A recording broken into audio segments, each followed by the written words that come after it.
Kita mulai pembahasan dari nomor satu ya. Jadi untuk pekan 6 ini materinya terkait gerak rotasi, menggelinding, dan pusat massa ya. Dan juga kesetimbangan. Satu soal kesetimbangan. Oke, dari nomor satu ya.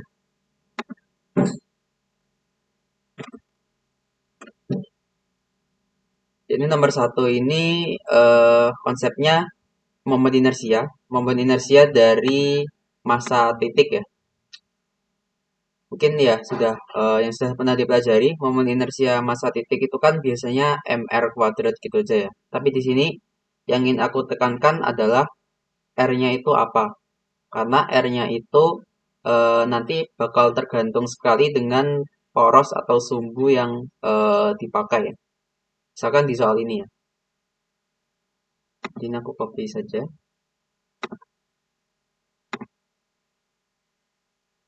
Jadi ini masanya ada 4 ya. Dari A yang kuadran 1, B-nya di kuadran 2, lalu C-nya kuadran 3, ini D ya, ini salahnya. D-nya ada di kuadran 4 ya. Masanya masing-masing dikasih. Nah, yang pertama nanti yang ditanyakan diputar dengan poros sumbu X, Y, Z, lalu X sama dengan 0,5. Nah, ketika kita bilang sumbu X ya, artinya sumbu X ini kalau aku kasih tambahan di sini. Nah, sumbu X ini artinya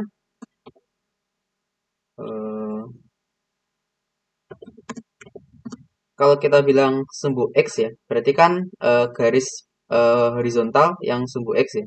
Artinya di sini merupakan garis Y sama dengan 0. Nah, itu kalau dua dimensi ya. Jadi nanti ketika kalau dua dimensi ya, nanti garis Y sama dengan 0, ya berarti sumbu X ya. Itu aja. Nah, yang pertama, bentar. Kalau kita pakainya sumbu X ya, nah artinya, sebentar. Bayangkan di sini diputarnya kan gini ya. Mana ya? Warna merah. Nah, dia kan diputar sumbu X ya. Jadi muternya kira-kira gini ya. Nah, ketika porosnya itu sumbu X, maka momen inersia yang mr kuadrat itu eh, kita pakainya adalah jarak benda ke poros ya. Artinya nanti yang kita pakai adalah ini. Nah, ini kita sebut y tiap benda ya, yi ya. Nah, nanti kalau pakai sumbu X memutarnya berarti yang dipakai adalah jarak benda ke sumbu X ya, atau yi-nya saja. Oke. Berarti dari sini untuk yang A, apabila poros yang digunakan adalah sumbu X ya, maka kita sebut IX ya, IX saja. IX itu sama dengan berarti, nah, oh, bisa. Nah, sumasi dari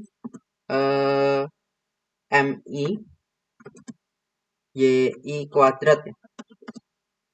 Nah, artinya tiap massa jaraknya itu YI, lalu kalau momen inersia kan MR kuadrat ya rumusnya. Nah, kita pakai YI kuadrat di sini. Berarti di sini untuk massa yang pertama ini kan 1 kilo ya, 1 kilogram. Jadi 1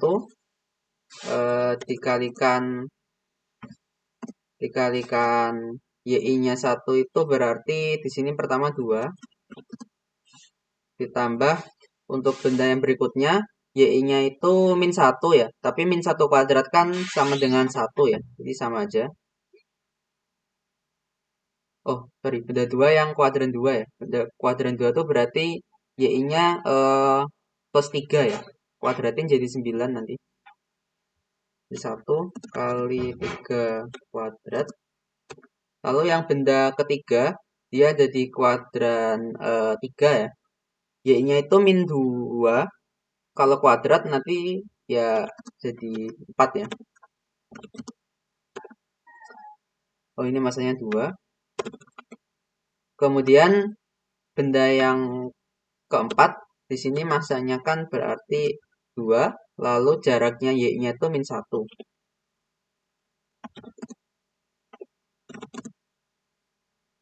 Oke, dari sini tinggal hitung aja ya, pakai kalkulator. Berarti 1 kali 2 ditambah 1 kali 9 ditambah 2 kali 4 ditambah 2 kali 1 ya. Nah, hasilnya adalah 21.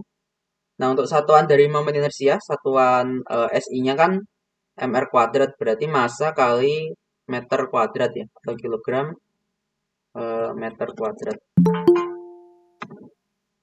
Ya, ini IX ya, aja. Gampang ya. Sekarang apabila poros yang digunakan adalah sumbu Y. Nah, kalau pakai sumbu Y, jadi nanti muternya kan gini ya.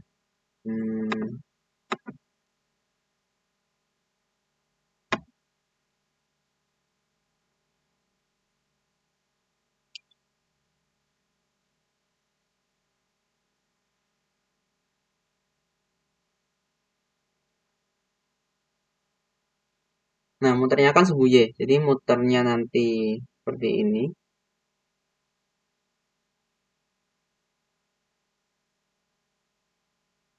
Berarti yang kita pakai kalau muternya itu sumbu Y adalah X ya. XI-nya ini. Jadi kebalikan ya. Kalau sumbu X yang dipakai YI, kalau sumbu Y yang dipakai XI ya. Jadi hati-hati. Karena ya jarak tiap benda ke poros ini kan berarti ya XI ini aja ya. Y-nya kan nggak penting ya. Berarti sekarang ini tinggal ganti Y jadi X saja ya. Nah, kalau IY berarti sekarang pakai XI ya.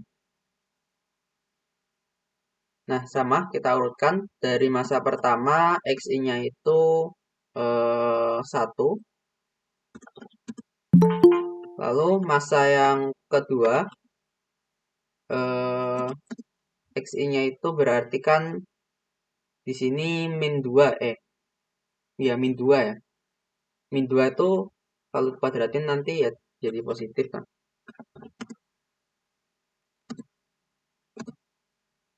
Kemudian yang masa ketiga XI-nya itu min 2 juga.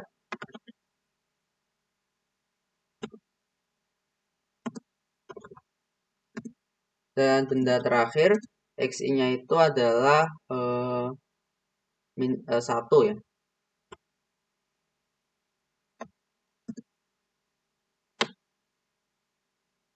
Oke, ini bisa dihitung langsung ya. Jadi 1 ditambah 4 ditambah 2 kali 4 ditambah 2. Hasilnya adalah 15 kilogram meter kuadrat.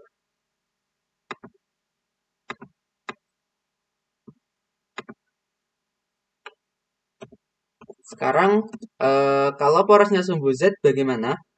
Nah, sumbu Z ini kan kalau digambar dia kan sumbu yang ini ya harusnya kira-kira. Jadi sumbu Z ini positifnya bisa dibayangin tandanya ini ya. Nah, yang ingat di medan magnet ya, kalau di SMA dulu kalau titik itu kan berarti keluar bidang kertas. Nah, ini sumbu Z itu ya yang arahnya menuju kita ya. Menuju kita dan menjauhi kita. Positifnya yang menuju kita. Jadi keluar dari layar ke kita. Nah, bisa dibayangkan kalau pakai sumbu Z, maka jaraknya ini yang dipakai adalah, sekarang kita putar ya terhadap sumbu Z ya. Jadi kita putar. Nah, jarak yang dipakai itu ini ya. Jarak benda ke poros itu kita sebut RI. Nah, jarak benda ke poros kalau sumbu Z-nya dia startnya di sini dan menuju kita, kan bisa kebayang ya bahwa jarak benda ke poros itu yang sisi miring ini ya, sisi miring segitiga dengan sisi tegaknya itu XI dan YI. Jadi RI nanti bisa dicari pakai Pitagoras, XI kuadrat plus YI kuadrat.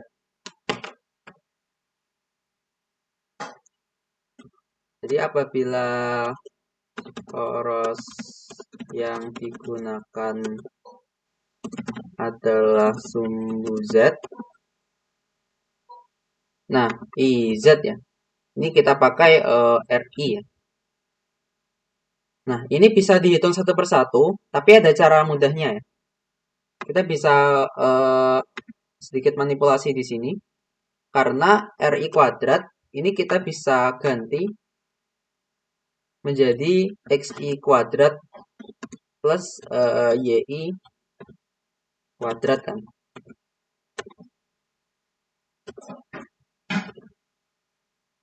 Nah, ini bisa kita pecah karena itu penjumlahan ya. Jadi MI XI kuadrat ditambah MI kali YI kuadrat. Nah, perhatikan ini kan sudah kita hitung ya, bahwa yang suku pertama itu kan IY. Lalu suku yang kedua itu adalah IX. Nah, jadi daripada kita hitung satu persatu, libet. Kalau IZ kita misalkan sudah ngitung IX, Y, ya tinggal dijumlah aja ya. Jadi 21 tambah 15 itu 36 kilogram meter kuadrat. Ini IZ-nya ya. Jadi tinggal dijumlah saja. Nah, sekarang kalau garisnya ini X sama dengan 0,5, kita bikin garis X sama dengan 0,5 ya. Berarti 0,5 itu kan kira-kira di sini ya. Nah, ada garis di sini.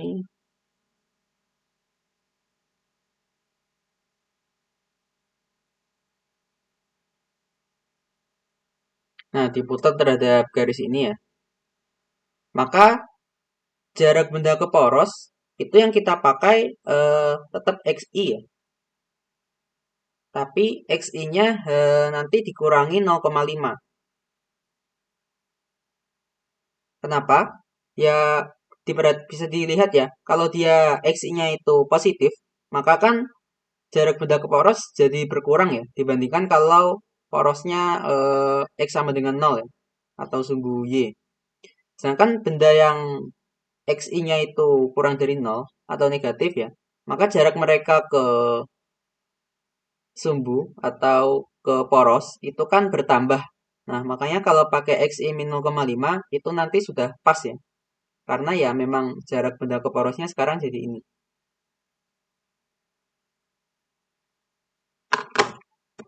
Berarti apabila poros yang digunakan adalah garis X sama dengan 0,5, maka kita sebut IX aksen ya. Oh, IY aksen. IY aksen. Nah, ini sebelum dikuadratkan, XI-nya harus dikurangi dengan 0,5 dulu ya. Nah, baru dikuadratin. Jadi kalau porosnya digeser nanti ngitungnya seperti ini. Dari sini kita bisa hitung ini ya. Ini aku copy. Nah, yang sebelah sini kalau dikurangi 0,5 kan jadi 0,5. sebelah sini dikurangi 0,5 jadi min 2,5.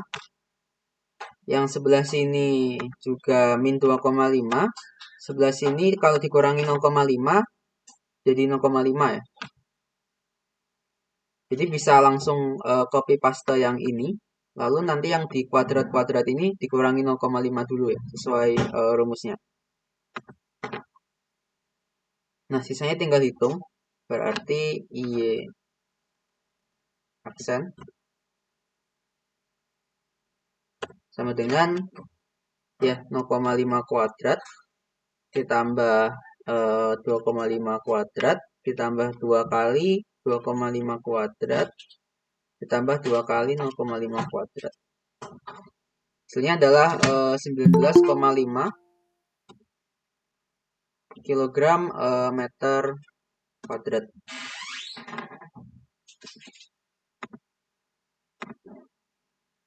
Ya, jadi ini nomor 1 cuma ini ya, cuma ngitung momen inersia saja. Ada pertanyaan?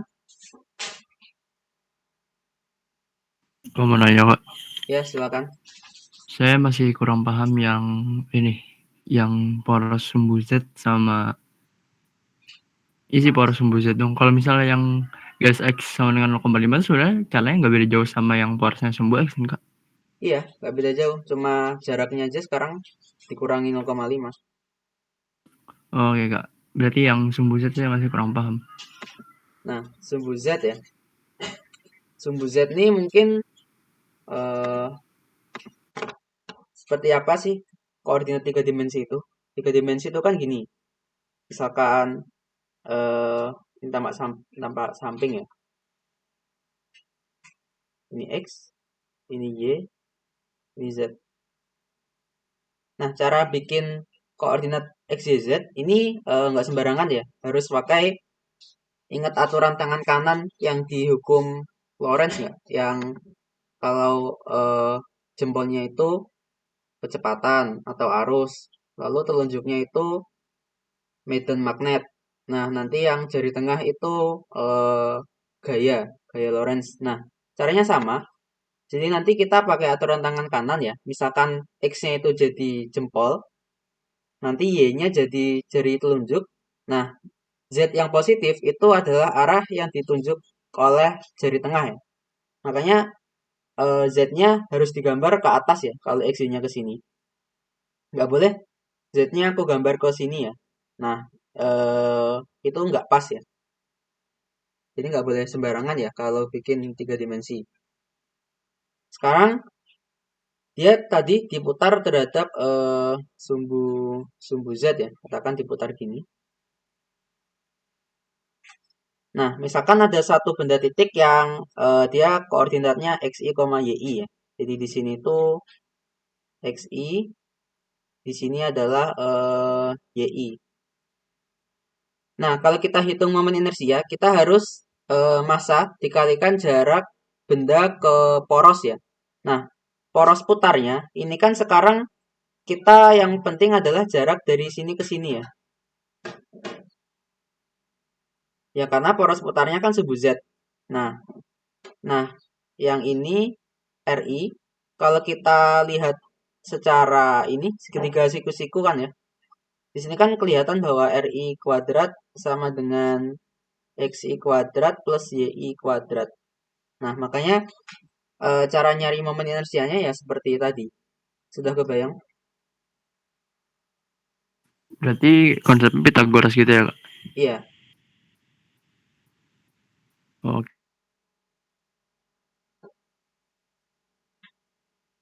Nah, untuk oke jelas, Kak.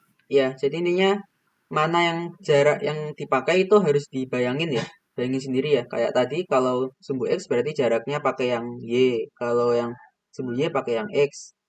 Kalau digeser gimana? Kalau gesernya itu sumbu Y gimana? Nah, itu harus dibayangin sendiri ya. Kira-kira jaraknya yang dipakai yang mana? Ya, ada pertanyaan lagi? Oh, sama ini, Kak. Itu tadi yang garis X sama 0,5 jadinya dikurang 0,5 gara-gara apa?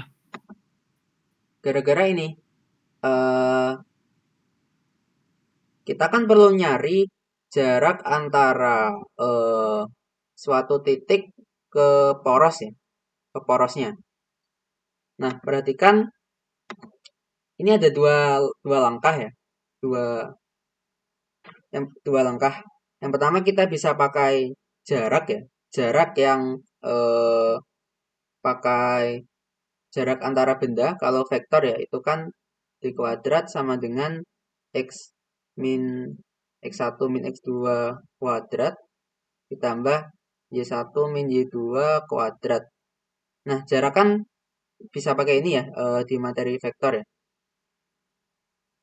Intinya jarak antara dua titik di koordinat kartesius.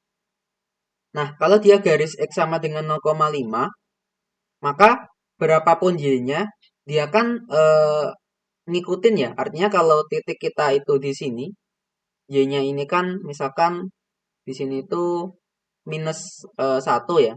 Nah, maka garisnya ini kan ya ngikut ya, Y-nya ada di min 1 ya. Kalau titik yang kita tinjau Y-nya ada di 2, ya garisnya kan jaraknya ya dengan Y sama dengan 2 ya. Jadi yang sebelah sini itu selalu 0, tinggal yang sebelah sini ya, yang enggak 0. Nah, berarti nanti ya D-nya sama dengan X1 min X2. Nah, X1 ini kita bisa tetapkan sebagai koordinat titiknya. Lalu yang X2 itu adalah koordinat dari garisnya ya. Jadi garisnya kan ada di 0,5. Nah, D-nya itu ini. Atau bisa juga melihat seperti vektor ya. Artinya ini ada garis. Lalu ini ada titik ya. Nah, ini pusat koordinatnya. Di sini katakan. Nah, vektor ini kan kita sebut jaraknya adalah S gini ya. Vektor jarak pusat ke sumbu atau garisnya. Nah, yang ini adalah eh, S, S, SI ya. Nah, maka secara vektor kan kita dapat bahwa ini adalah SI min S ya. Hanya kan itu hanya penjumlahan pengurangan vektor ya. Jadi kalau kita hitung SI min S itu kan ya jaraknya ya. Nah, kalau XI itu XI ya, SI itu XI ya, maka lalu S-nya itu X yang 0,5, berarti kan nanti D-nya ya XI minus 0,5. Nah, kalau pakai XI min 0,5, ini berlaku umum ya. Artinya, kalau bingung, nggak usah ditulis XI min 0,5 boleh. Intinya, cari aja jarak masing-masing berapa ya. Kalau yang sebelah sini kan, yang sebelah sini, ya kan nanti berkurang ya, jadi lebih dekat. Tapi yang sebelah sini, dia nanti akan bertambah ya, atau jadi lebih jauh. Jadi itu alasan kita pakai XI min 0,5.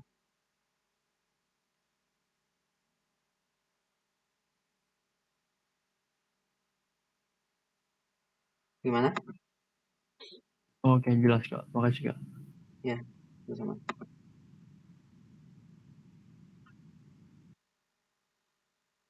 Kalau nggak ada pertanyaan, kita lanjutkan ke nomor 2. Ini yang agak panjang ya.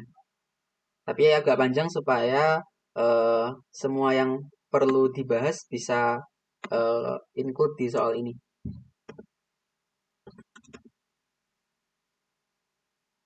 Nah, ini gambarnya dari survei, tapi yang ditanyain aku tambahin sendiri ya. Jadi ada 3 buah benda homogen diletakkan di atas bidang miring kasar, sudut kemiringannya theta. Nah, di sini massa mereka sama ya, M. Kemudian benda A itu bola pejal jari-jari R, benda B silinder jari-jari R, pejal ya, bola pejal silinder pejal. Nah, bola yang C itu silinder berongga dengan jari-jari dalam R per 2 dan jari-jari luar R. Jadi dari jari-jari dalam itu dari sini ke sini ya, ini R per 2. Kalau yang jari-jari luar dari pusat ke sini itu R. Nah, sebelum mengerjakan, yang akan sering dipakai di sini nanti adalah momen inersia ya. Maka kita cari dulu momen inersia tiap benda.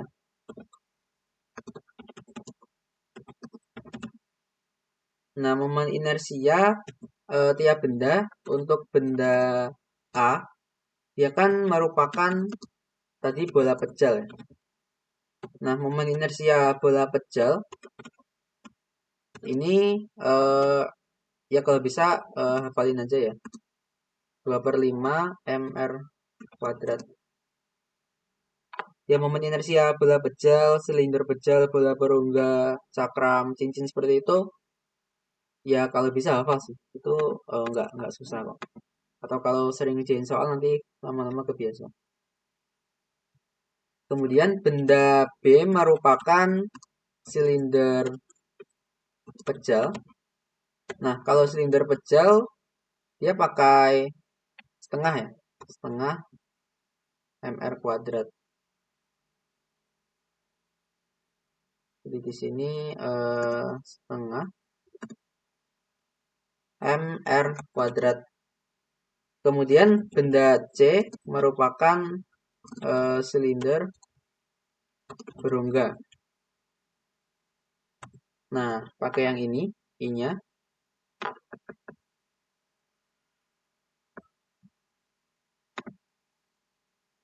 Berarti I benda C sama dengan setengah mr1 jari-jari dalam ya. R1 ini jari-jari dalamnya, R2 jari-jari luar ya, sesuai keterangan. Nah, tinggal masukkan saja jari-jari dalam itu R/2 dikuadratin jadi nanti 1/4 ya. Kemudian R2 itu ya R ya, sama. Berarti jadi seperti ini. Nah, ini kalau dikeluarkan ini akan jadi setengah dikalikan dengan 1/4 plus 1 itu 5/4 ya. Nah, jadi nanti sama dengan 5/8 mr kuadrat.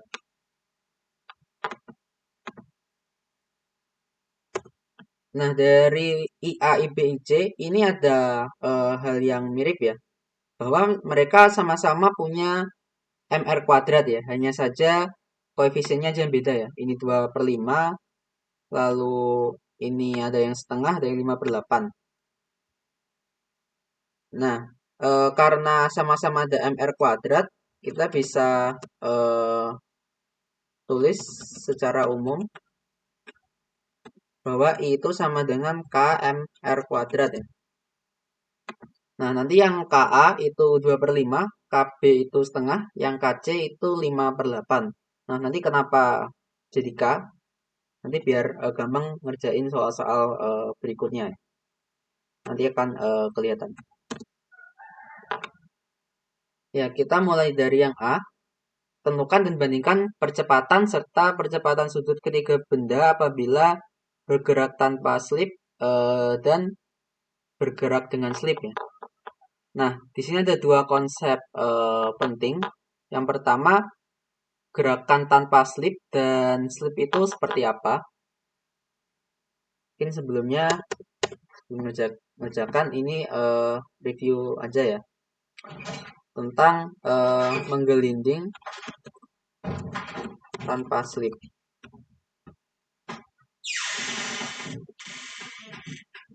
Misalkan ada suatu objek ya, biasanya bola atau silinder atau roda. Nah, otomatis dari samping kan kita melihatnya lingkaran ya.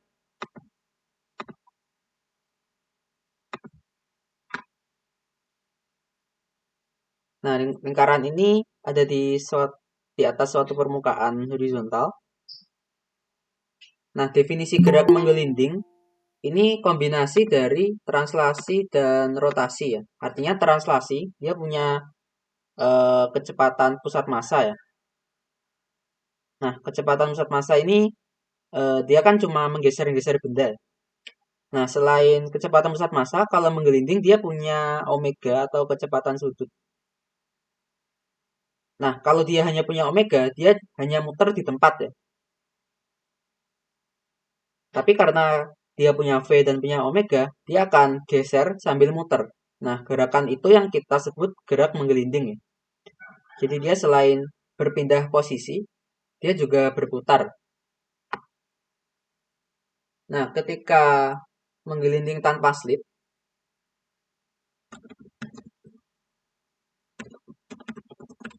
maka definisinya adalah tidak ada gerak relatif antara titik yang kontak dengan permukaan, ini titik pada benda yang kontak dengan permukaan dan permukaan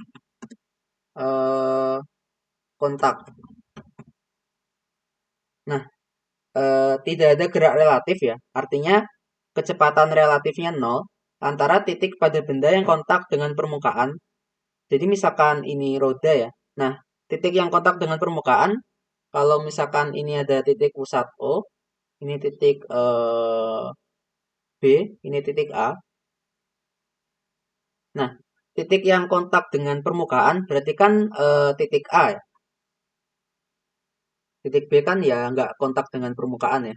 Kontak kan berarti bersentuhan. Jelas yang bersentuhan itu yang titik A di sini. Nah, tidak ada gerak relatif artinya kita perlu lihat kecepatan ya. Jadi, bagaimana kecepatan A?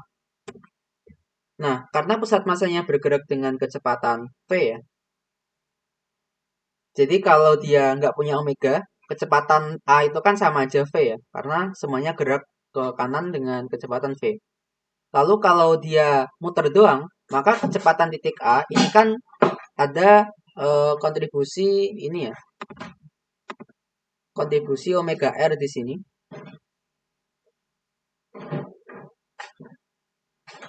Sekali lagi, seandainya hanya diam di tempat dan muter saja, maka kecepatan A itu kan minus omega R. Tapi sekarang karena dua-duanya terjadi ya, jadi dia geser sekaligus muter, maka ya kita jumlahkan saja.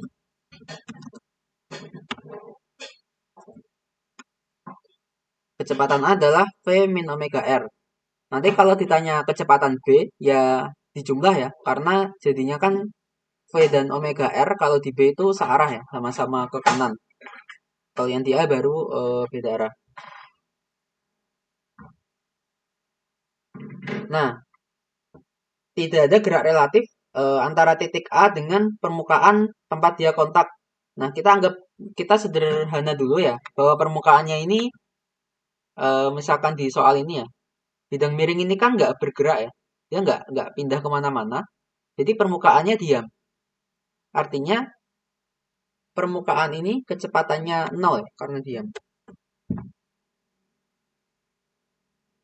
Nah, dari sini kita akan dapat hubungan kondisi tanpa slip itu adalah V sama dengan omega R. Kalau kita turunkan terhadap waktu masing-masing ruas, kita akan dapat A sama dengan alpha R.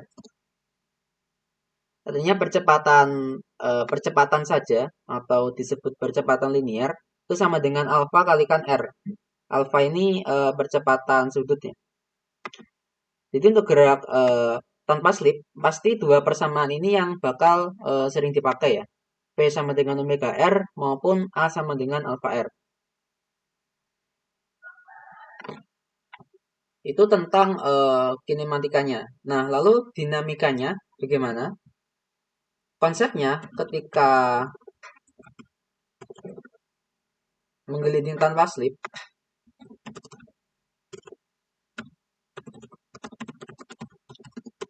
gesekan merupakan gesekan statis ya. Ya karena sebenarnya antara titik A dengan permukaan ini kan diam ya. Seperti yang kemarin-kemarin kita belajar, kalau diam itu kan berarti gesekannya statis ya, bukan kinetis. Nah, kemudian karena gesekannya ini statis ya, lalu dia relatif diam, maka konsep lain ketika soalnya bilang tanpa slip dan berlaku konservasi energi. Artinya kalau kita ngerjain pakai energi ya, kita boleh pakai energi potensial plus kinetik awal sama dengan energi potensial plus kinetik akhir. Nggak ada usaha oleh gaya gesek ya. Itu kalau menggelinding tanpa slip. Jadi konsep yang perlu diingat ini ya. Yang pertama hubungan hubungan kecepatan dan percepatannya. Kemudian konsep gesekan statisnya dan konsep konservasi energi ya. Nah, tiga hal itu ya yang utama kalau geraknya menggelinding tanpa slip. Nah, kalau slip bagaimana? Ya tinggal dibalik aja ya. Kalau slip, yang merah ini semua nggak berlaku ya. Artinya V nggak sama dengan omega R, A-nya juga nggak sama dengan alpha R, gesekannya kinetis, dan konservasi energinya nggak berlaku. Jadi ya intinya kalau slip tinggal yang merah-merah ini, pernyataannya dibalik aja ya. Nah, itu menggelinding tanpa slip. Sekarang kita baru kerjakan soalnya dari yang bagian A. Nah, seperti biasa, kalau soal tentang gaya, yang perlu kita lakukan pertama adalah menggambar diagram gaya. Jadi, diagram gaya pada sistem.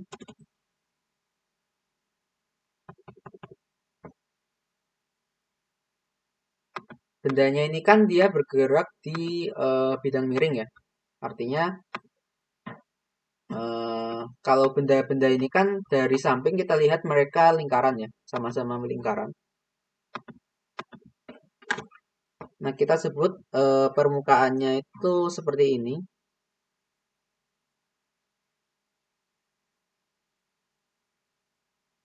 Ini kan tampak samping ya. Nah, di sini ada sudut theta ya. Berarti kan di benda ini yang pertama tentu saja ada gaya gravitasi ya, mg. Nah, nanti kalau diuraikan, nah kalau dia gerakan di bidang miring, kita pakai arah sejajar dan tegak lurus bidang miring ya, lebih mudahnya.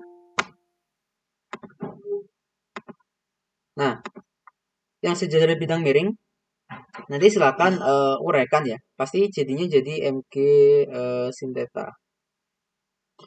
Lalu yang tegak lurus bidang miring, mg cos theta.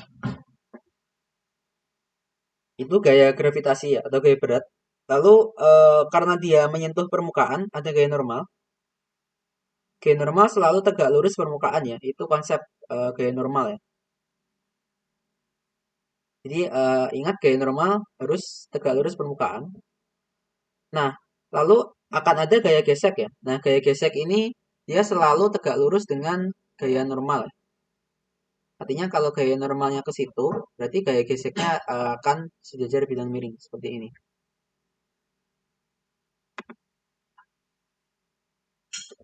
Oke.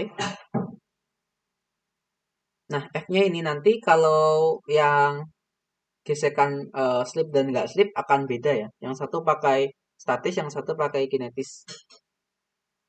Nah, yang pertama ditanyakan itu kan kalau bergerak tanpa slip ya. Jadi ini dari yang I dulu.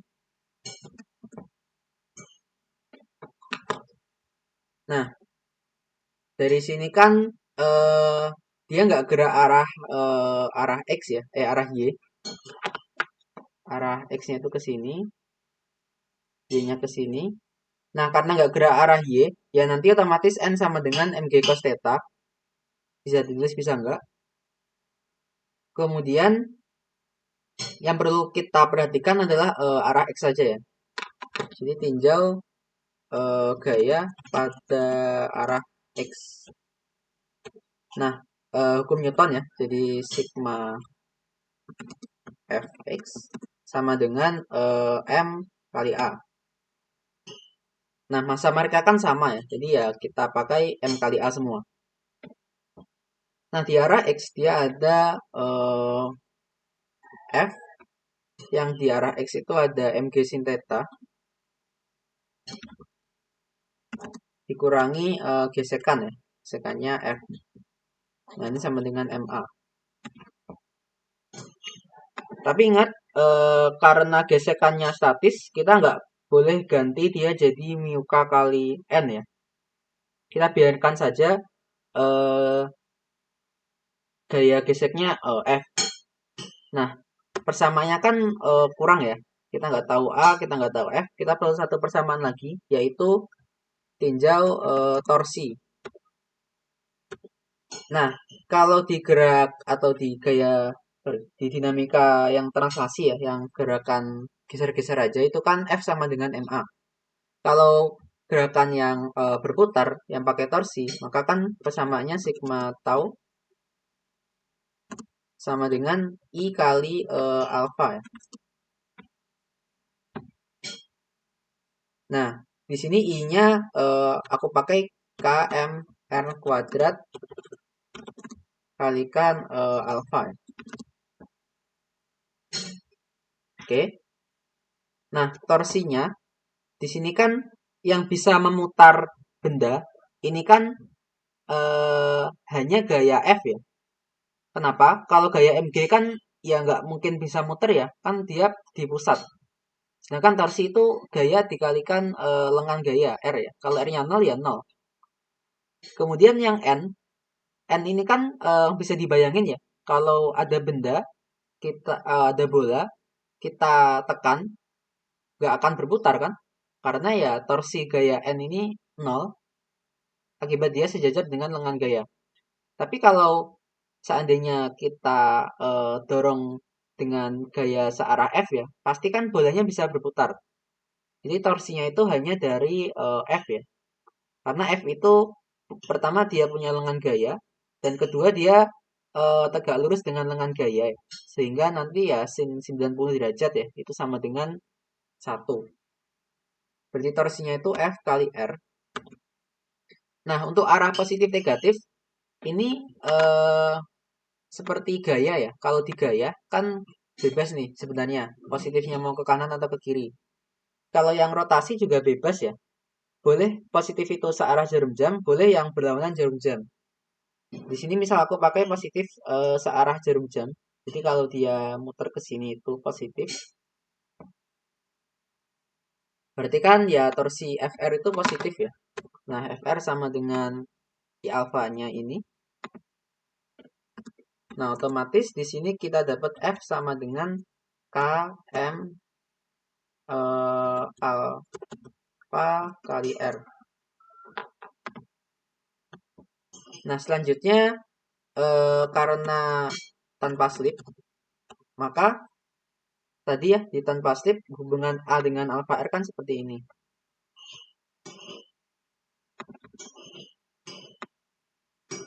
Jadi A sama dengan alfa R. Atau nanti ya kita bisa lihat dari gaya gesek ya, itu kan KM alfa R. Nah, alfa R-nya bisa diganti A, jadi F sama dengan KMA. Dari situ diperoleh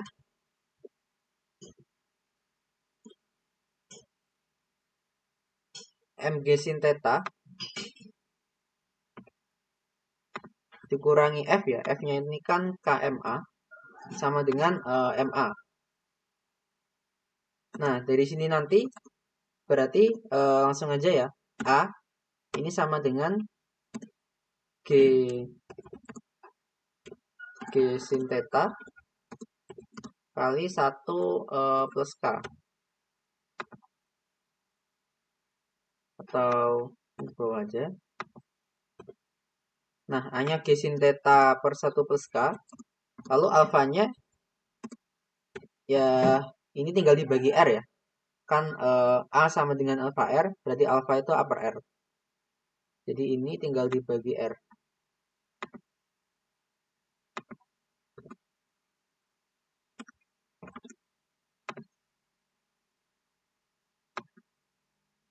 Ini percepatan dan percepatan sudut ya. Kalau tanpa slip. Nah, perhatikan dia kan A-nya itu kan sebanding dengan 1 plus K ya. Artinya kita lihat ya. Ini kan KA, KA sama dengan 2/5. Kemudian yang ini KB itu setengah. Nah, 2/5 ini kita desimalkan ya, biar kelihatan. Ini kan 0,4. Kalau ini 0,5. Nah, 5/8 ini berarti kan 5/8 itu berapa? 0,625 ya.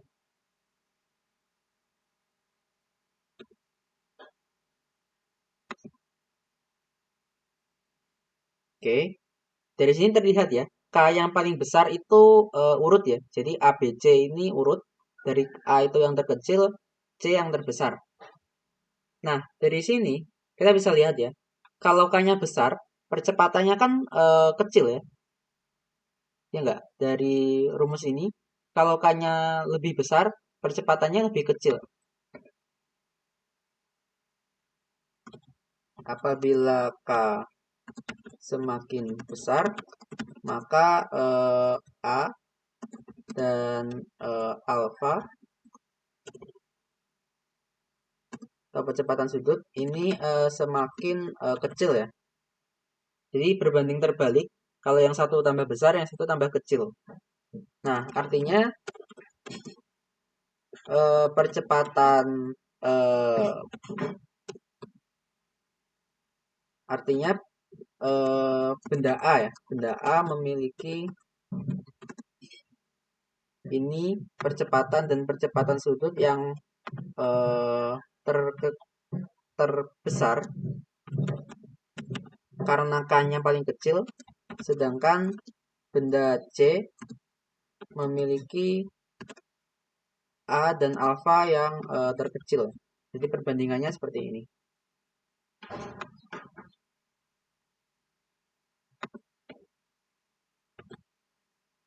Nah, ini kalau tata slip. Sekarang bagaimana kalau slip ya, mu k? Caranya sama, cara dasarnya sama.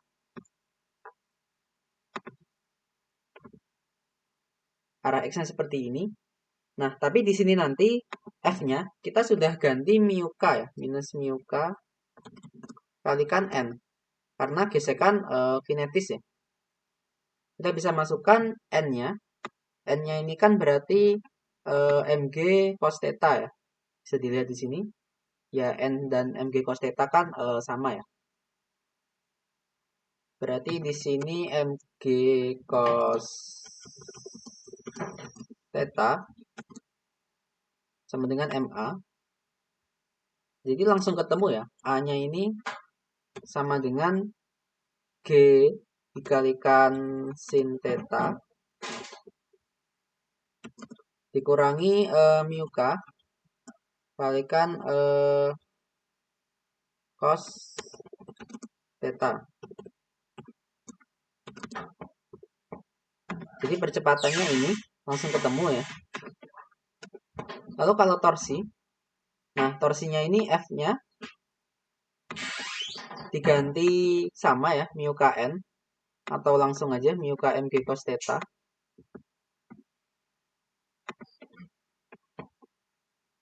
Sama dengan km alpha r. Nah, dari sini kita akan dapat alfanya ini sama dengan mu k mg cos theta per r kali k. Mu k g cos theta dibagi k kali r. Dari sini kalau kita bandingkan, A-nya ini kan nggak tergantung K ya. Jadi percepatannya, kecepatan ketiga benda sama.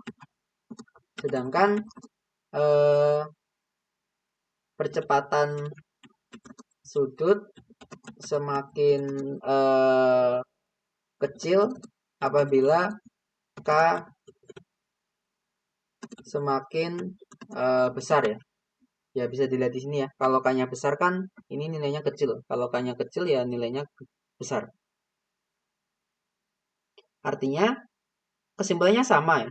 Seperti yang sebelumnya. Kalau K-nya yang paling kecil menghasilkan percepatan sudut paling besar, sedangkan K yang paling kecil menghasilkan sorry, K yang paling kecil menghasilkan percepatan sudut paling besar, sedangkan K yang paling besar menghasilkan percepatan sudut paling kecil.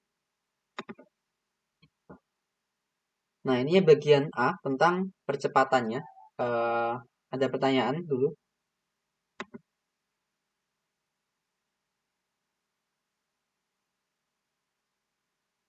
Mau nanya kak, Ya, saya boleh tadi nggak yang pas nemuin omega gitunya? ini ya.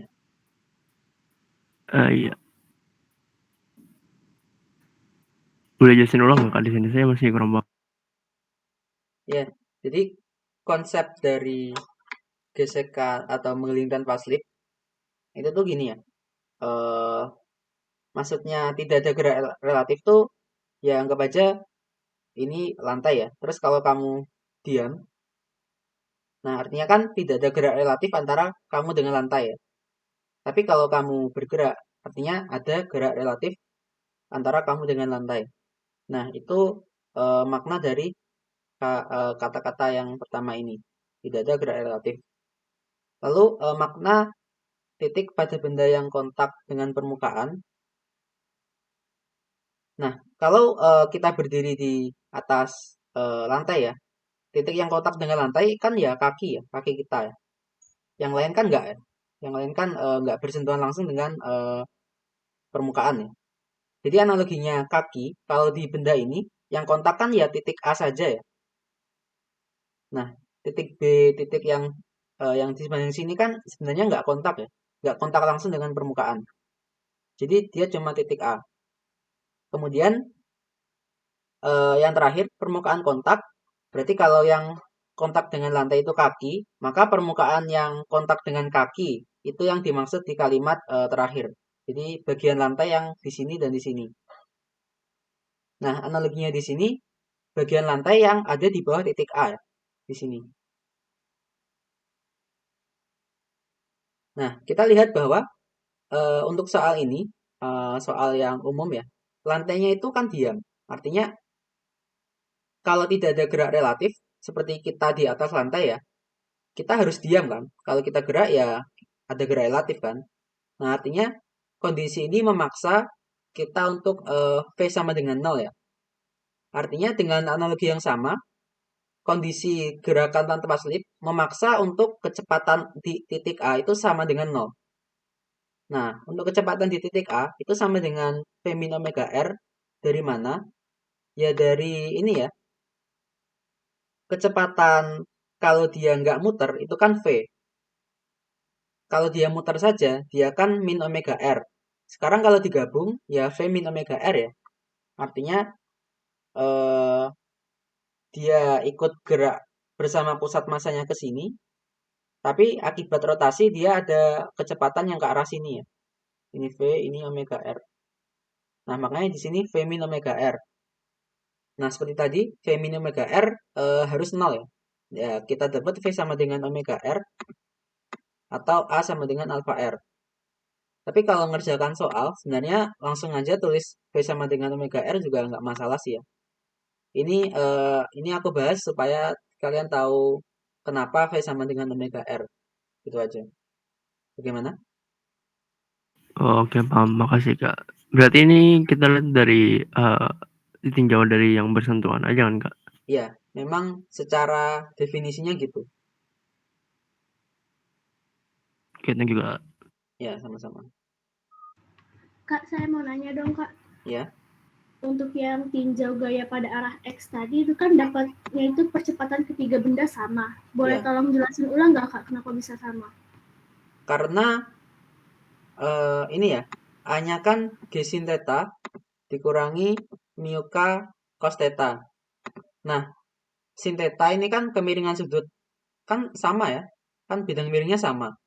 Lalu mu k ini koefisien gesekan kinetis ya. Nah, ketiga benda kan sama. Artinya ya apa yang membedakan? Kan nggak ada.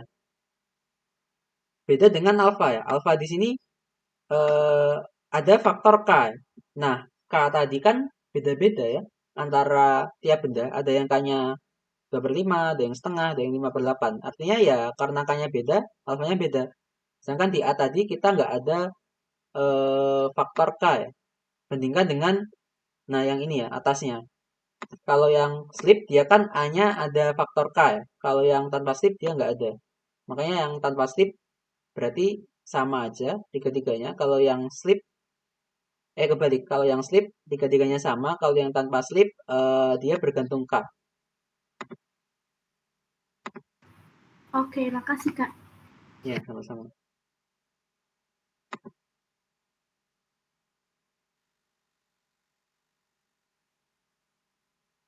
Oke, ini percepatan sudah ya.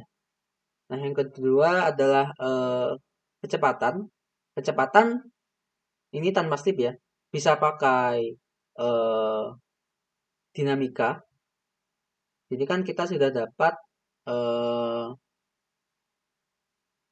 percepatan ya. Kita bisa pakai ya GLBB ya untuk nyari kecepatan ya.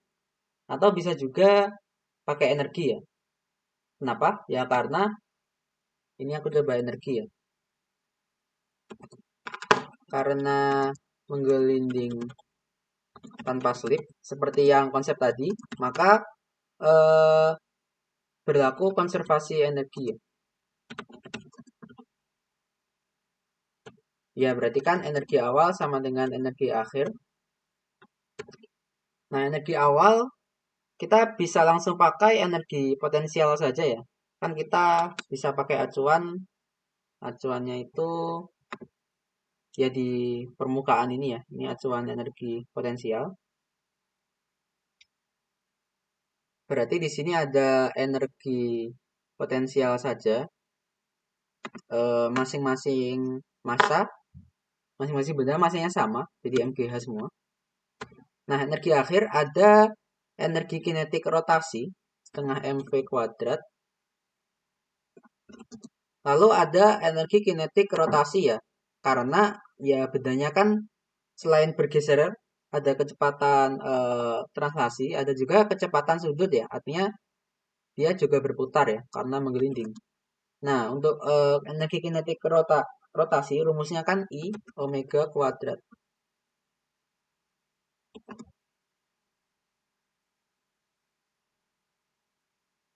Jadi persamaan energinya seperti ini. Lalu kita masukkan kondisi tanpa slip ya. Maka ya V-nya sama dengan omega R atau omega sama dengan V per R.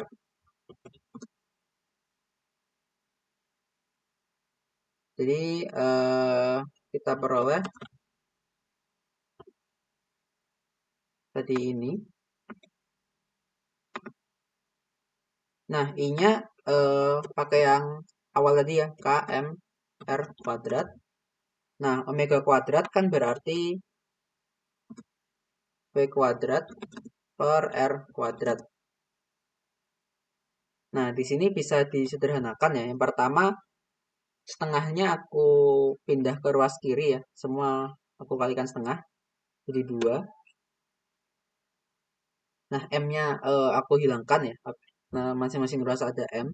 Jadi 2GH sama dengan V kuadrat ditambah K V kuadrat. Ya, ini hanya nyederhanain aja ya. Jadi coba sendiri. Atau ya bisa dikumpulin kan ya. V kuadrat kalikan 1 plus K. Nah, dari sini diperoleh ya bahwa V sama dengan akar dari 2GH per 1 plus K.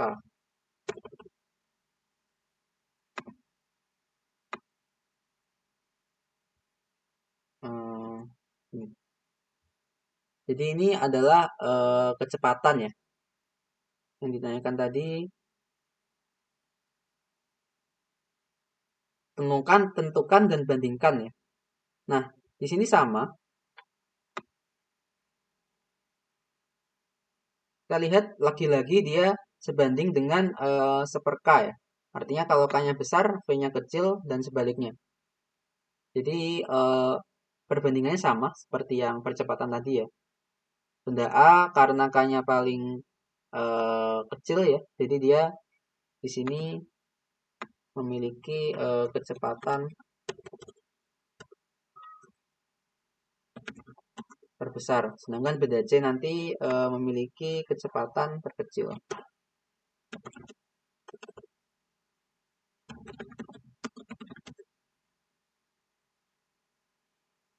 Nah, ini ya. Jadi kecepatannya nanti bakal beda ya. Ada yang lebih cepat, ada yang lebih pelan. Kemudian yang berikutnya ditanyakan energi dan nanti waktu. Sekali lagi ya, karena berlaku konservasi energi, maka energi di dasar bidang miring sama dengan energi di atas bidang miring ya, atau sebelum bergerak. Nah, di sini karena benar ya, jadi kan E aksen ini sama dengan E0, atau di sini E aksen ya sama dengan MGH. Ya, karena energi awalnya kan energi potensial saja ya. Nah, perhatikan di sini karena massa ketiga benda sama, maka energi total ketiga benda sama.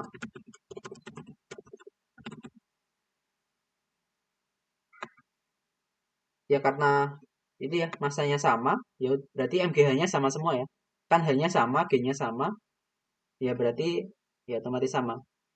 Jadi di sini yang terjadi itu kecepatannya beda, tapi energinya tetap sama ya. Ya karena nanti massanya momen inersianya ya yang beda. Pengaruhnya di situ. Sekarang untuk mencari waktu. Nah, kalau waktu nggak bisa dicari pakai energi ya. Itu kekurangannya. Kita nggak bisa nyari waktu. Energi harus pakai GLBB ya. Nah, karena tadi tingginya H, lalu ada sin theta, maka kita bisa mencari ini ya, panjang lintasan yang ditempuh tiap benda. Itu kan sama ya. Kita bisa peroleh dari sin theta sama dengan sisi depan H dibagi sisi samping ya. Sisi miring ini kan lintasan yang ditempuh benda. Jadi dari sini S sama dengan H per sin theta.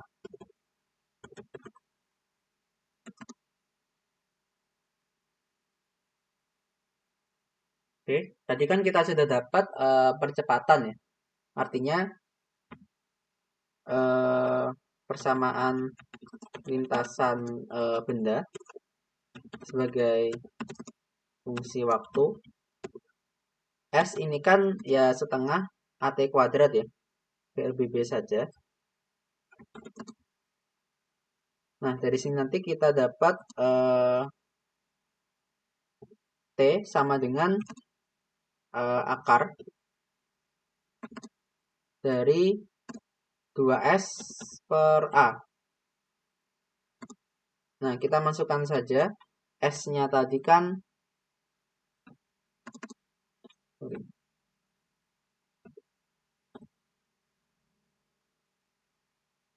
T sama dengan akar.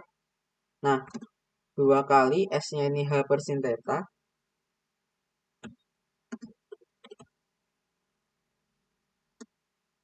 Lalu A-nya tadi kan ada faktor ini ya. A-nya tadi mana? Nah, ini ya, G sin theta per 1 plus K. Jadi di sini ada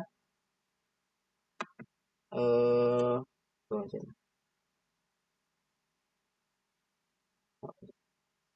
G sin theta. Sini ada G sin theta. Ini ada 1 plus K. Ya, atau yang paling sederhananya, T sama dengan 1 per sin theta ya, karena sin kuadrat di dalam akar. Nah, ini ada akar dari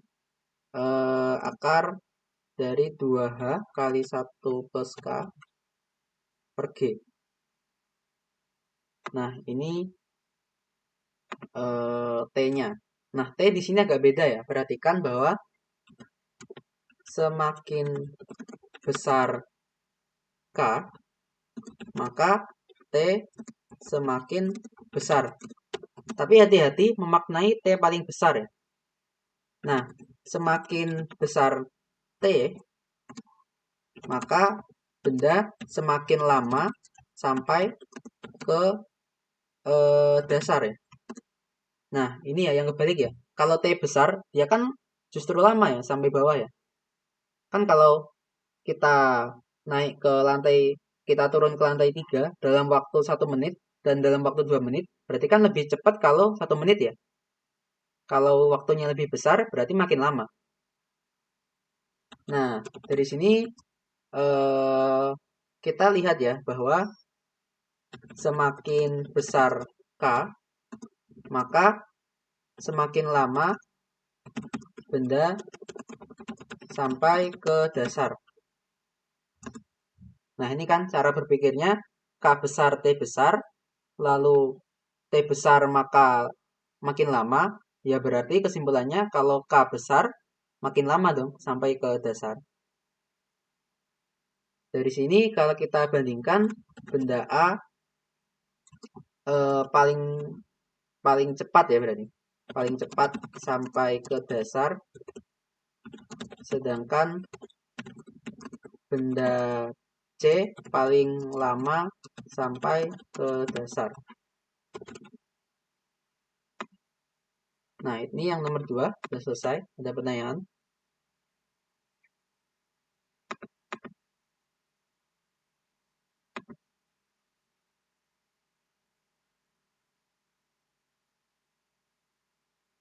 Izin tanya Kak, Ya, yang tadi energi sih Kak, ya. itu berarti ditinjau dari energi potensial aja udah cukup Kak? Ya, sudah cukup karena konservasi energi ya. Jadi mau ninjau energi di titik manapun hasilnya bakal sama. Biar mudah ya kita nyarinya di awal aja ya. Nanti boleh ninjau energi di akhir yang ini. Lalu V-nya masukkan ini. Tapi kan itu sama aja nanti hasilnya pasti MGH ya. Jadi daripada ribet-ribet pakai yang gampang aja. Makasih Kak. Ya.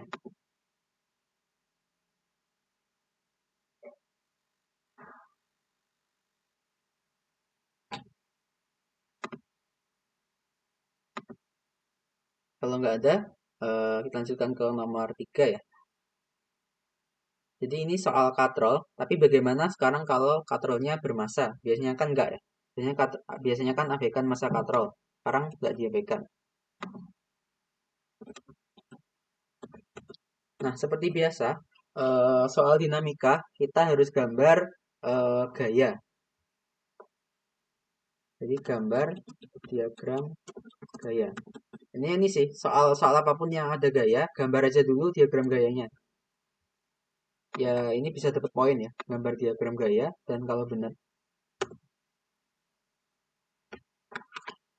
Konsepnya adalah kalau katrolnya itu bermassa, maka tegangan tali di sini dan di sini beda, nggak sama ya. Jadi di sini katakan T1 ya, ini T1. Kalau yang di sini T2. Nah, itu ya harus dibedain ya. Setiap kali ada katrol yang nggak bermassa. Lalu yang penting lagi di sini kan licin ya, gesekannya nggak ada. Berarti yang penting di sini ada ini ya, M2G sin theta.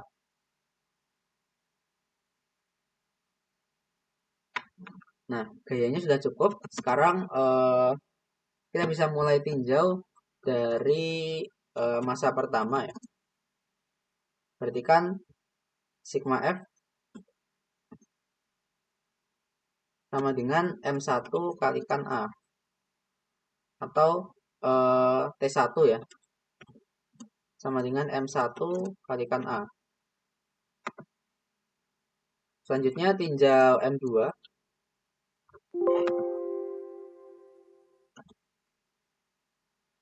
Sama, sigma F sama dengan M2A.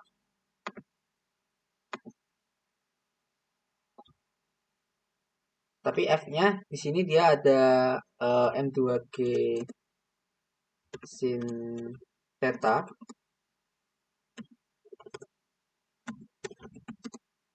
dikurangi T2 ya. Nah, ini sama dengan M minus T2 sama dengan M2A. Nah, di sini tinjau M besar ya, katrol. Tinjau katrol. Nah, katrol ini kan dia nggak bergerak ya, bergerak translasi, sorry. M1 kan dia geser, M2 geser. Katrolnya nggak geser, hanya berputar. Karena hanya berputar, kita pakai sigma tau saja ya. Jadi sigma tau sama dengan I kali alfa. Nah, I-nya tadi di sini adalah silinder pejal. Berarti I-nya langsung aja ya. Setengah MR kuadrat. Setengah MR kuadrat. Nah, kalikan alfa.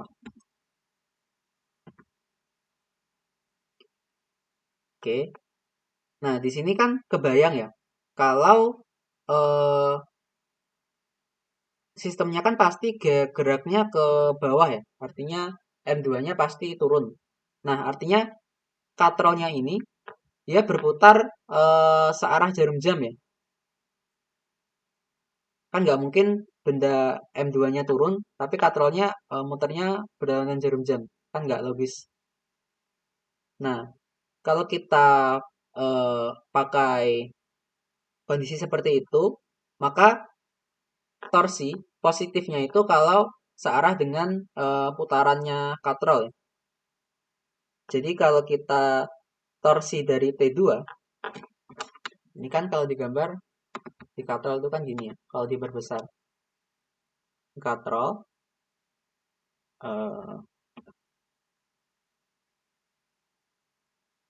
nah dia ada di sini ditarik oleh gaya T1 ya. Sorry. Di sini dia ditarik oleh T1 dan oleh T2. Nah, T2 ini dia akan memutar katrol ke sini. Kalau yang T1 akan memutar katrol ke sini. Nah, arah muternya kan ini berlawanan ya, kelihatan ya. Kita bisa pakai yang searah putaran katrol, ini yang positif, ini yang negatif. Berarti T2 kalikan R dikurangi T1 kalikan R sama dengan ini.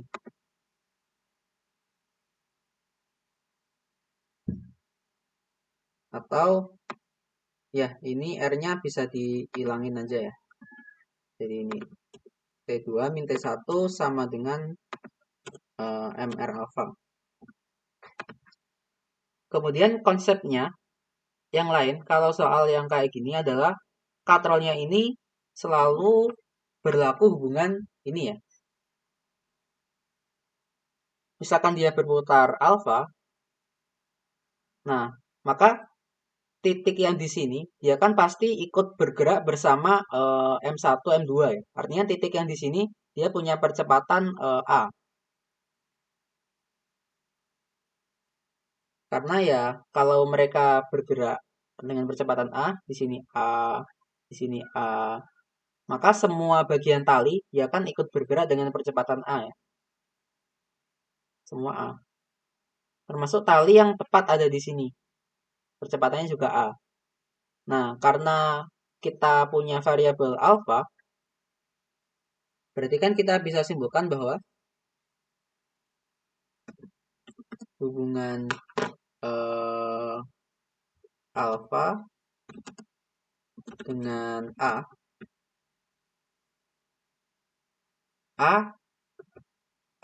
alfa R sama dengan A. Karena ini tadi ya, kelihatan ya.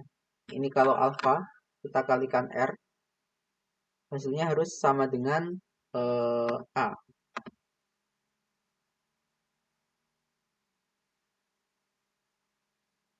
Oke, ini kondisi di katrolnya. Jadi pasti berlaku alfa sama dengan A kali R ya. A sama dengan alfa kali R.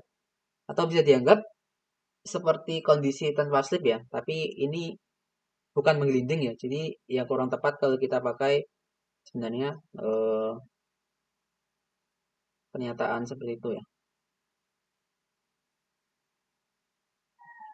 Intinya A sama dengan alfa R ya kita peroleh dari tadi ya. Percepatan di titik ini, di talinya itu A, lalu muternya alfa, maka harus alfa sama alfa kali R nanti sama dengan A.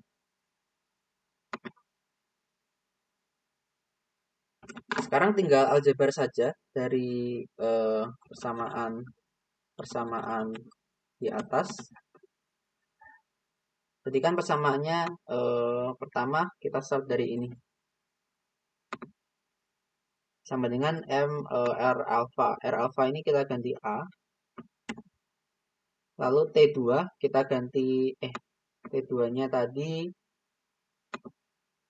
ini bisa ditulis gini ya. T2 sama dengan M2G sin theta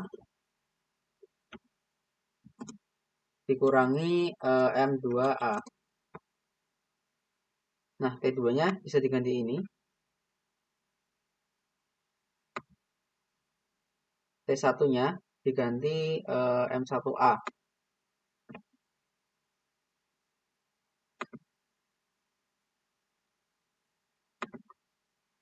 Sini kan tinggal rapikan aja ya. Di ruas kiri kita punya ini.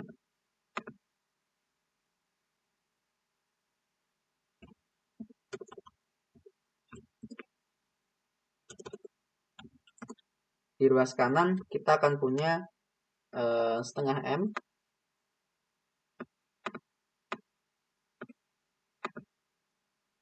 ditambah M2 ditambah M1 dulu tambah M2 kalikan A. Ya sudah dapat ya, A sama dengan ini dibagi dengan ini.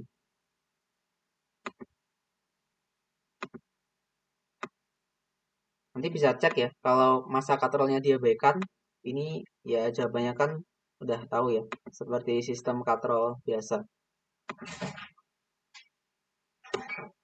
Sekarang kalau untuk tegangan tali ya, kan ditanya ya. Nah, kita mulai dari tegangan tali pertama.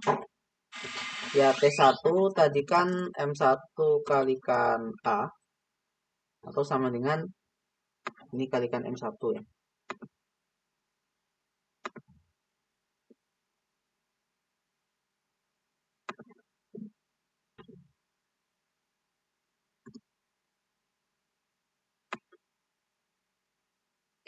Selanjutnya tegangan tali kedua.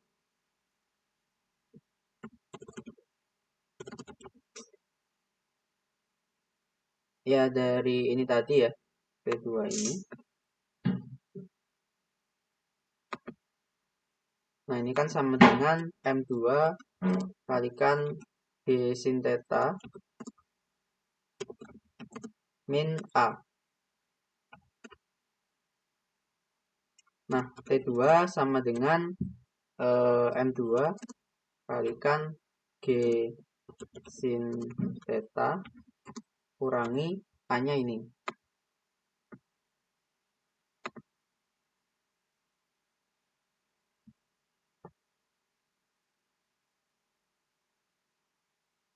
Ini mau disederhanain bisa, atau kalau dibiarin terserah ya.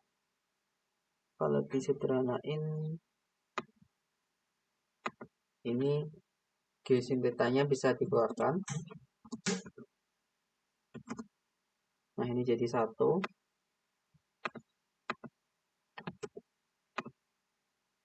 Eh, 1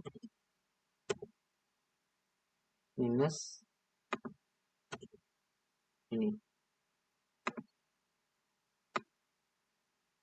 Oke, ini yang nomor 3. Ada pertanyaan? Kenapa Il? Kalau apa tadi itu kalau masa katrol diabaikan nggak perlu tinjau katrol kan ya?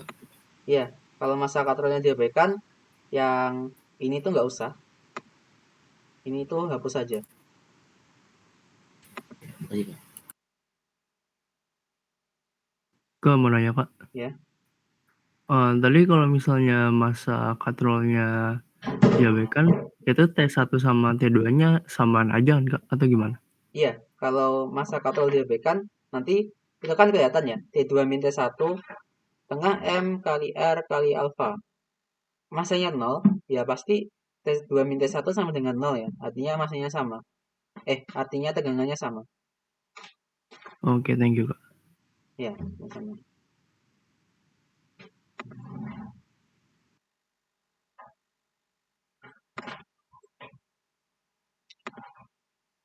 Kalau udah nggak ada, kita lanjutkan.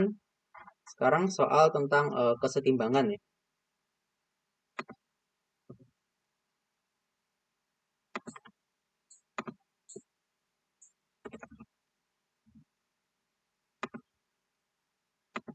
Seperti biasa, kalau ketemu soal gaya, gambarkan diagram gaya.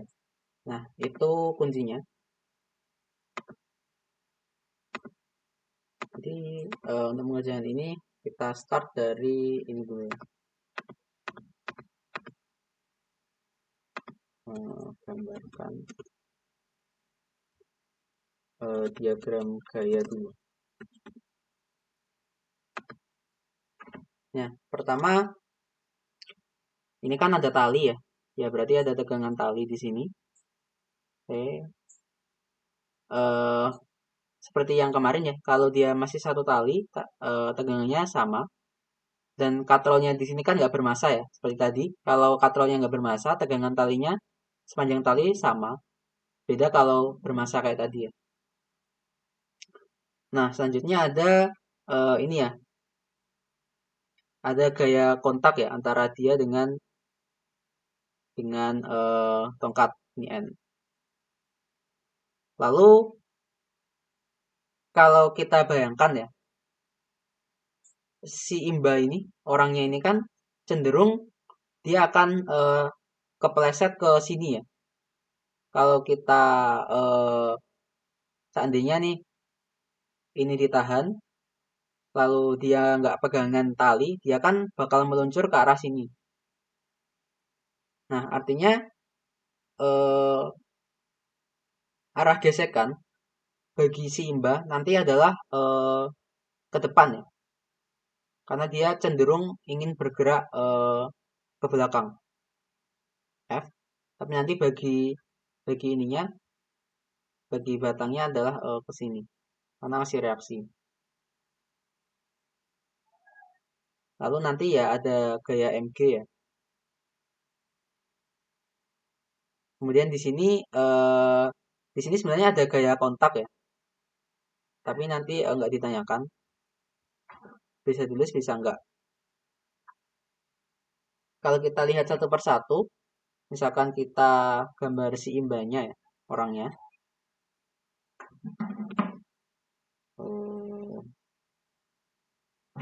Kalau orangnya, ini kan gini.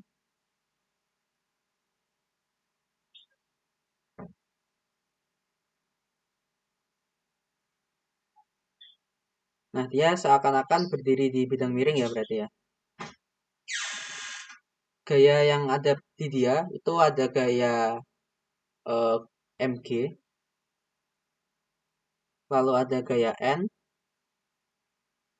Lalu, nah di sini ada gaya T ya. Ingat. Dan ada tadi ya gaya F ya.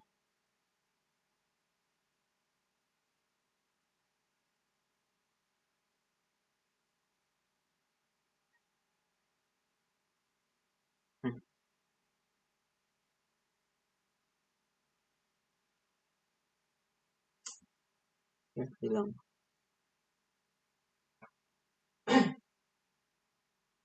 Bentar.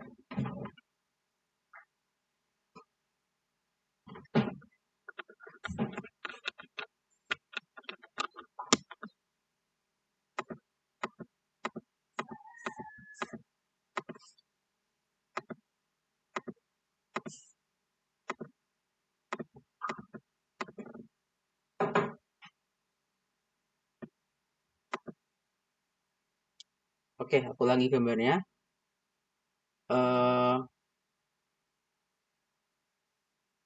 Ketikkan ini.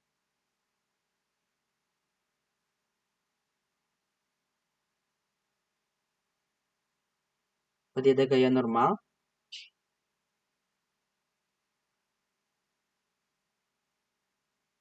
Ada gaya MG ya.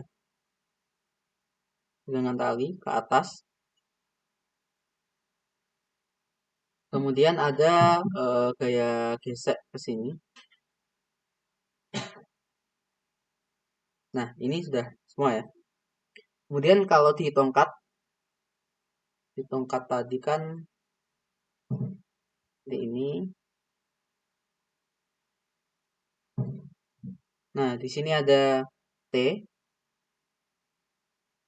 Lalu ada N ya di sini. Dan ada F. Di sini juga ada gaya kontak ya. Antara tongkat dengan pojokan mejanya ini. Tapi di sini nanti nggak ditanyakan. Jadi diagram gayanya kira-kira seperti ini ya. Oke, di bagian A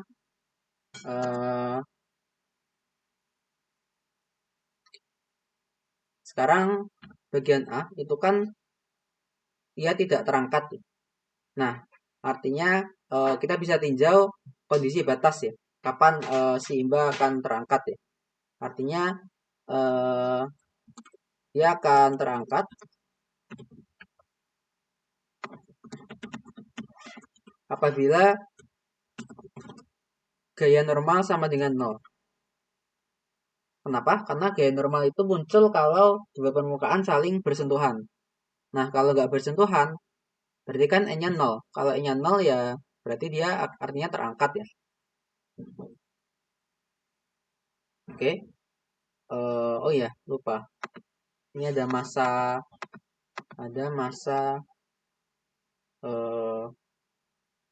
ini ya. Masa dari tongkat ya. Tongkatnya kan bermasa, lupa.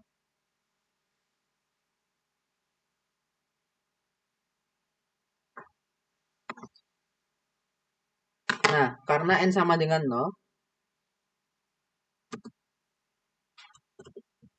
artinya gaya gesek juga 0 ya. Kan kalau dua permukaan nggak bersentuhan, nggak mungkin ada gesekan ya.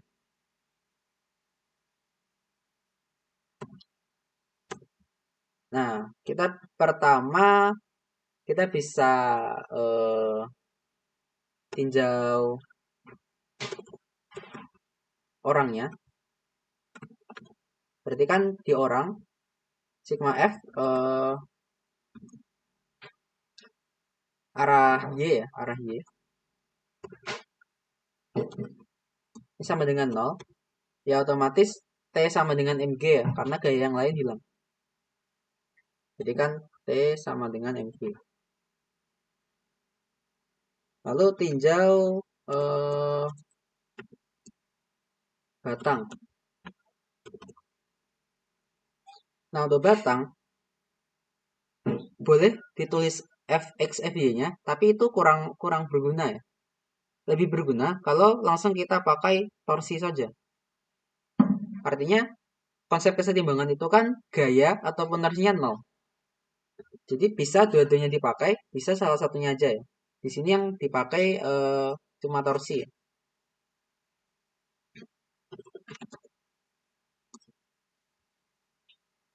Nah, lihat di sini torsi ada T sin 60 derajat kalikan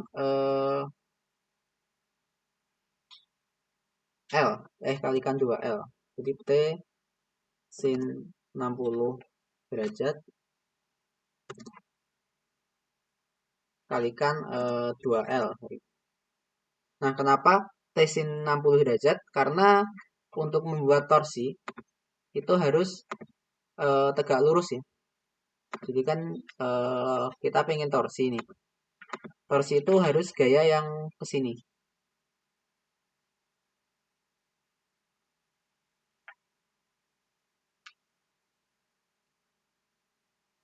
Nah, ini kan tinggal diuraikan ya. Jadi kan kalau T sin 60 derajat kan ini. Sin 60 derajat. Oke. Berarti T sin 60 derajat dikalikan 2L. Kemudian di sini ada ini ya.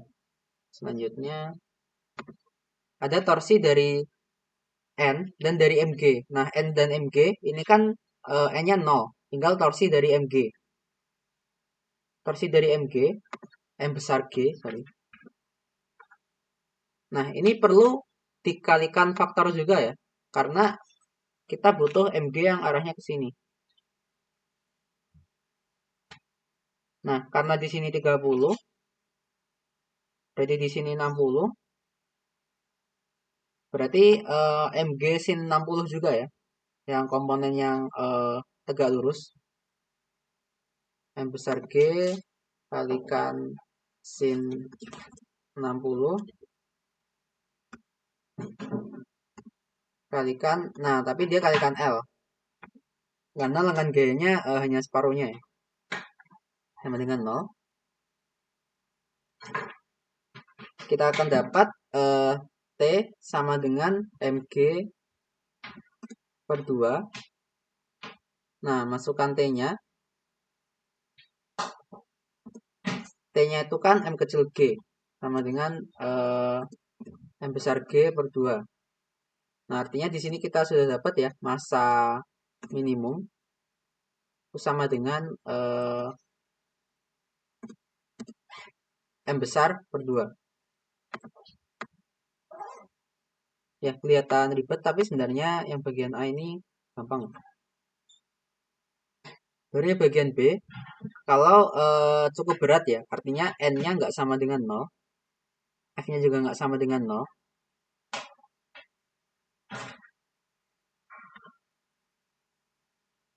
Berarti sekarang kita perlu tinjau satu persatu. Pertama, tinjau si imba. Nah, kalau soal seperti ini, kita dibebaskan ya. Artinya dibebaskan memilih arah untuk meninjau sigma F. Boleh pakai koordinat kartesius yang kayak gini. Atau boleh juga koordinat yang miring ya. Yang seperti ini. Atau yang miring kayak gini. Ini XY, ini XY, ini XY. Nah, kita bebas milih yang ini boleh, yang ini juga boleh ya. Terserah. Yang penting konsisten. Di sini aku akan pakai yang pertama ya, yang ini saja. Tapi nanti kalau kalian mau coba yang pakai ini juga boleh ya. Silakan. Nah, untuk sigma F berarti kan urut aja ya dari yang arah X sama dengan 0. Nah, yang arah X kita kan punya F. F ini perlu dikalikan ini ya. F di sini kan ini 30 derajat ya. Nah, kalau 30 derajat yang ini nanti jadi 60 derajat ya. Nah, untuk sudut-sudut seperti ini ya ini urusan matematis ya. Semoga sudah terbiasa ya membayangkan ya. Kalau yang ini 30, ini berapa gitu. Karena konsepnya antara N dan F ini kan tegak lurus ya. Makanya di situ aku bisa tahu kalau yang ini 60 derajat. Untuk arah X berarti F kalikan cos 30 ya. Cos 30 ini langsung aja. Cos 30 itu setengah akar 3. Jadi F per 2 akar 3. Kemudian ada N ya, dikurangi N kalikan cos 60. Cos 60 itu setengah, jadi N per 2 sama dengan 0. Atau kita akan dapat N sama dengan F akar 3. Oke, sekarang sigma F yang arah Y. Arah Y berarti ada T.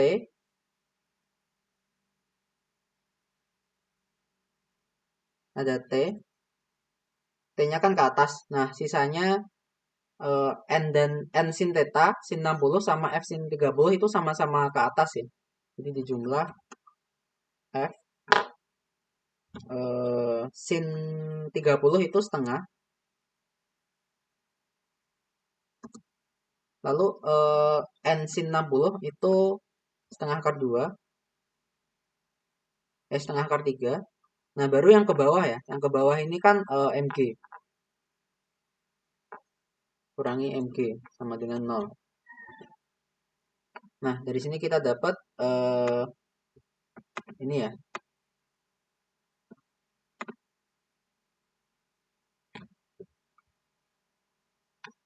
Oke, selanjutnya tinjau batang. Kalau sudah di orangnya, sekarang di batangnya.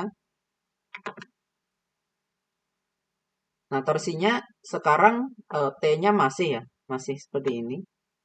Sin 60 langsung aja tadi 60 itu setengah akar 3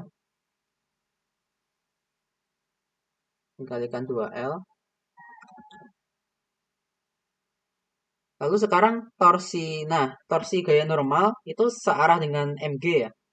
Tapi yang gaya F, gaya gesek, dia nggak menghasilkan torsi ya. Karena ya dia kalikan sin 0. Dia sejajar dengan lengan gaya, jadi nggak menghasilkan torsi. Berarti selain ini tadi MG sin 60 ya. 2 akar 3 kalikan L. Nah, ini ada torsi dari N ya. Tapi yang N, dia sudah tegak lurus ya. Dia kan sudah tegak lurus batang. Jadi nggak perlu kita proyeksi. Cukup N saja kalikan L. Dari sini kita akan dapat persamaan lagi ya. Bahwa T akar 3 sama dengan MG akar 3 ditambah N.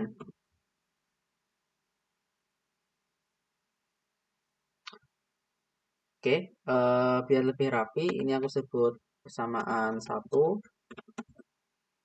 Ini persamaan 2. Ini persamaan 3. Nah, persamaan 3, nanti yang lebih dibutuhkan itu ini.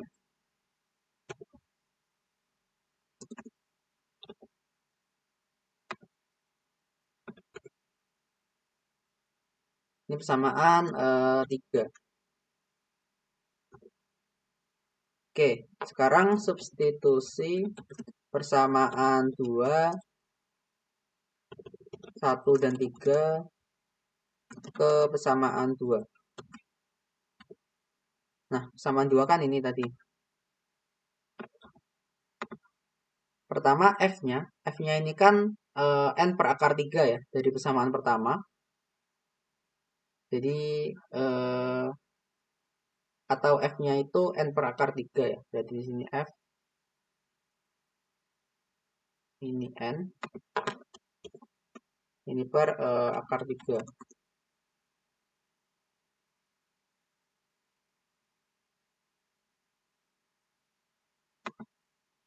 Nah, di sini disederhanakan ya.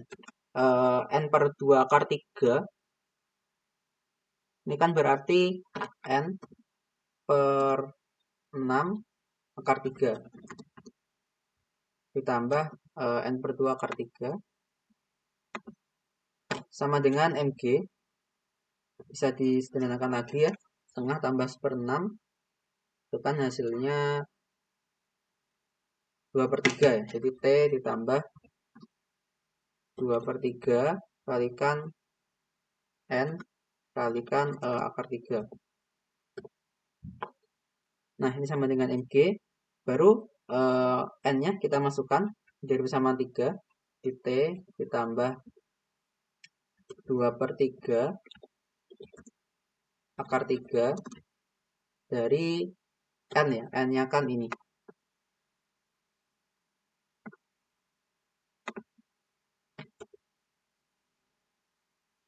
Ini sama dengan M kecil G. Nah, ini sederhanakan lagi. Jadi T ditambah 3 akar 3 kali akar 3 itu kan hasilnya 3 ya. Berarti di sini ada faktor 2 T dikurangi sama ya 2 M besar G sama dengan M kecil G. Kita peroleh 3T sama dengan 2 M besar plus M kecil G. Nah, atau kita peroleh T ya. Sama dengan 2 M besar plus M kecil per 3 kalikan G.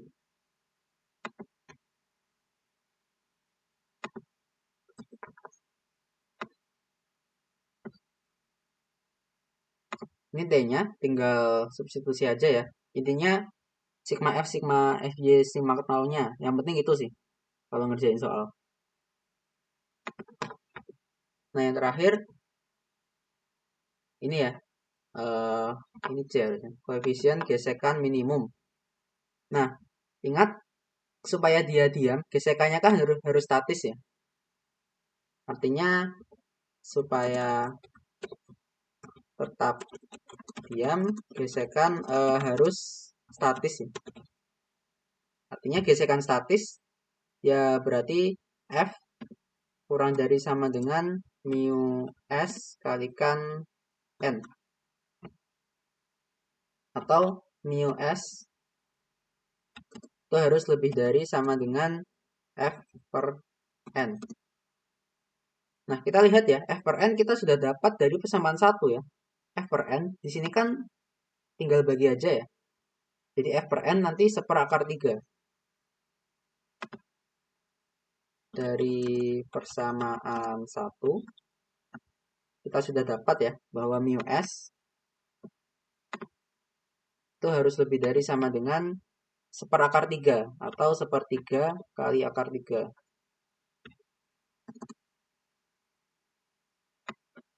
Jadi minimumnya adalah ini ya. Ini kan karena argumennya lebih dari sama dengan, berarti minimumnya adalah akar 3/3. Kalau kurang dari itu, sistem ini nggak bisa diam ya. Artinya orang tadi, si Imba tadi kepleset. Oke, nomor 3, ada pertanyaan. Nomor 4.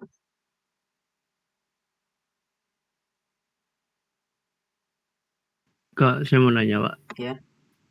Masih kurang paham maksudnya masa minimum si Imba tuh biar dia nggak keangkat tuh kayak gimana?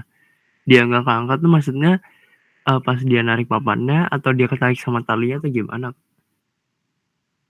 Oke, gambarnya kan kayak gini ya. Nah, bayangannya kan gini ya. Kalau orangnya ini terlalu ringan, dia kan bisa aja, nah masalahnya itu ini. Ingat bahwa batangnya ini punya massa. Artinya seandainya si Imba ini ngelepas talinya, dia akan ikut muter ke bawah bersama batang ya. Karena batangnya kan nanti kalau dilepas akan berputar gitu ya. Karena dia punya massa.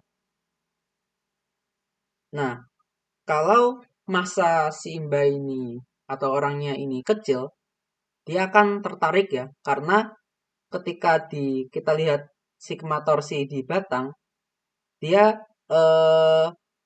torsi oleh batang itu oleh Mg itu menang ya. Ketika torsi oleh M besar G ini menang melawan torsi dari massa orang ini, maka batang ini kan akan muter ya, akan berputar searah jarum jam. Nah, bisa dibayangin kalau batangnya berputar, si imba ini kan, orang ini kan akan keangkat ya, karena ujung batang ini terikat dengan katrol lalu ke orangnya. Makanya di sini ada massa minimum yang kita peroleh apabila n-nya sama dengan 0 ya. Jadi kalau nanti massanya kurang dari ini akan keangkat karena batangnya tadi. Kalau lebih dari ini, maka torsi yang T, yang kita lihat di sini, torsi yang T itu akan menang ya dari torsi akibat M besar G. Jadi batangnya ini akan ketahan dan nggak berputar. Jadi seperti itu. Jadi maksudnya massa minimum biar si imba nggak keangkat sama talinya enggak? Sama apa? Sama talinya, maksudnya ditarik sama talinya itu. Iya. Oke, Kak.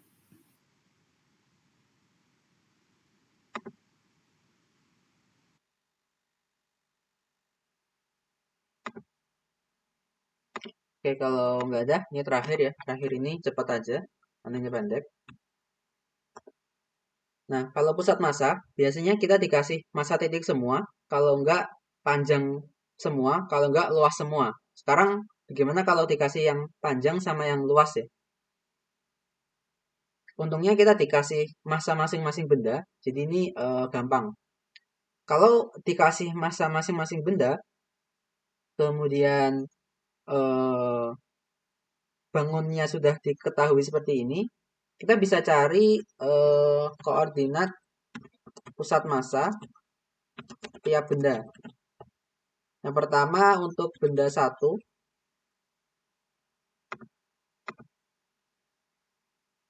benda 1 X1 ini kan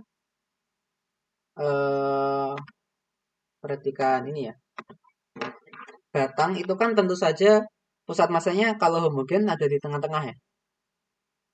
Nah, artinya X-nya dia ada di jarak sini ke sini, ini kan 9 kurangi 2, ini kan jaraknya 7. Berarti sini ke sini setengahnya ini adalah 3,5 ya. Sedangkan yang di sini itu kan sama dengan 2.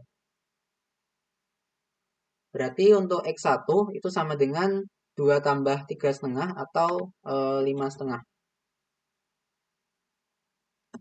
Dan Y1 ya sama dengan ini aja ya. Sama aja ini ya, 7 ya. Sangat jelas kalau yang itu. Lalu benda 2, ini yang agak susah ya. Nah, yang perlu diingat adalah ini nggak perlu aku turunin ya sekarang, tapi ini ingat-ingat aja. Kalau kita punya segitiga siku-siku,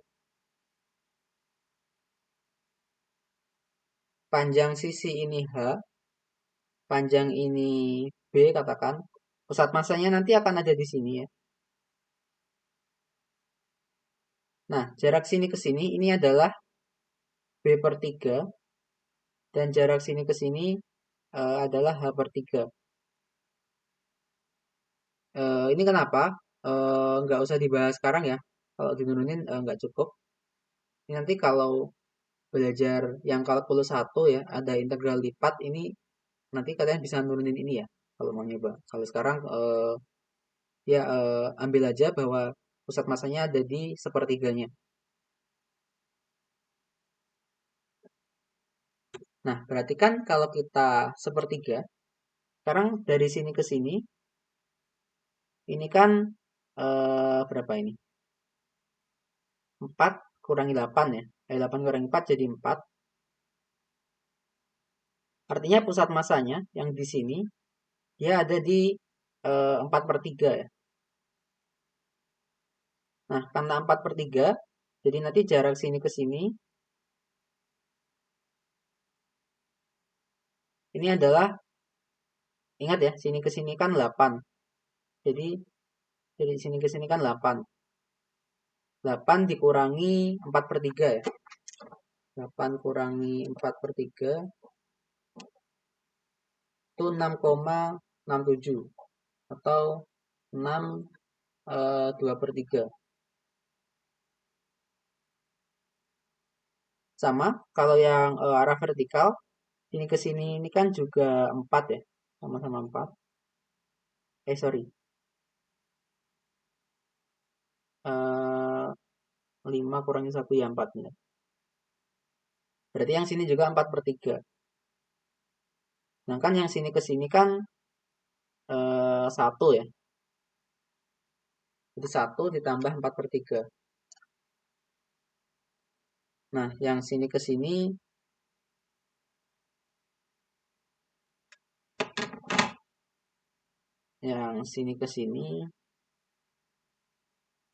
ini 7/3. Yang kita pakai tadi X1-nya itu 6/2/3. X2 sorry. 6/2/3 6,67 dan Y2 ini berarti kan tadi 7/3 ya. 7/3 itu 2,33.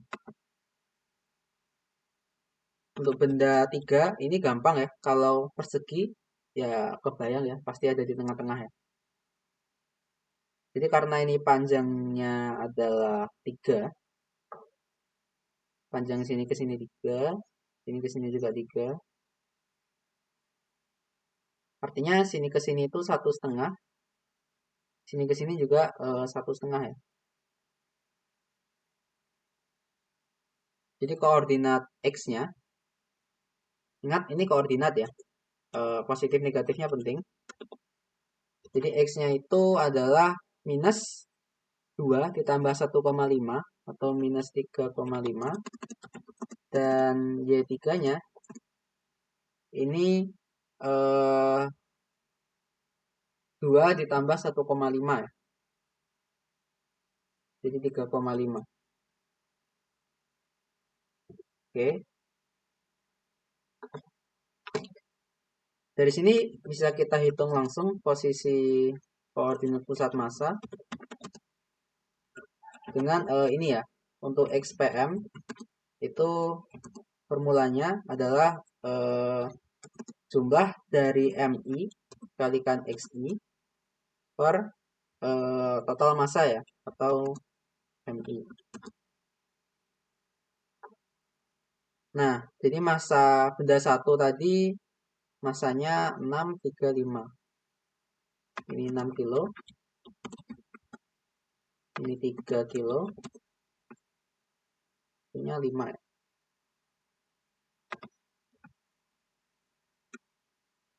Oke, berarti ini tinggal hitung aja ya. 6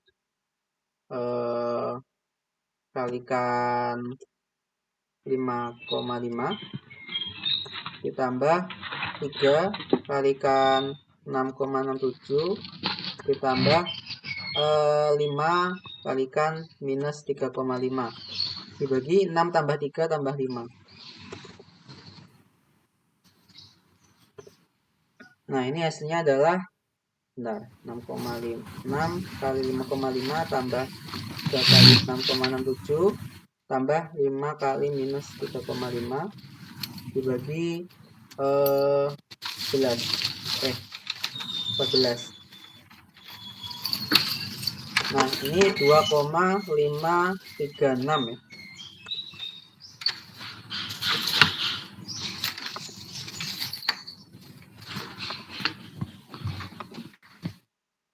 Oke. Nah, untuk YPM-nya sama. Rumusnya tinggal ganti XI jadi YI. Jadi ini YI ya. Nah, Y-nya yang pertama tadi 7. Terus ini 2,33. Yang ini plus 3,5. Kalau dihitung, bentar.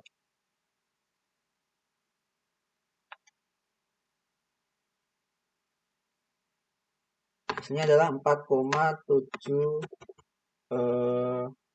5. Tuh, biar sama 4,749. Jadi koordinat pusat masanya adalah ini ya, 2,536,4,749.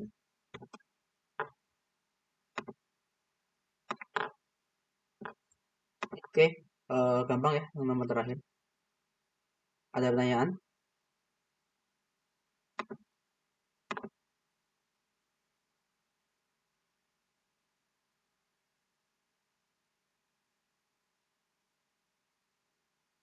Kalau tidak ada, cukup sekian ya pembahasan responsi pekan 6 kali ini.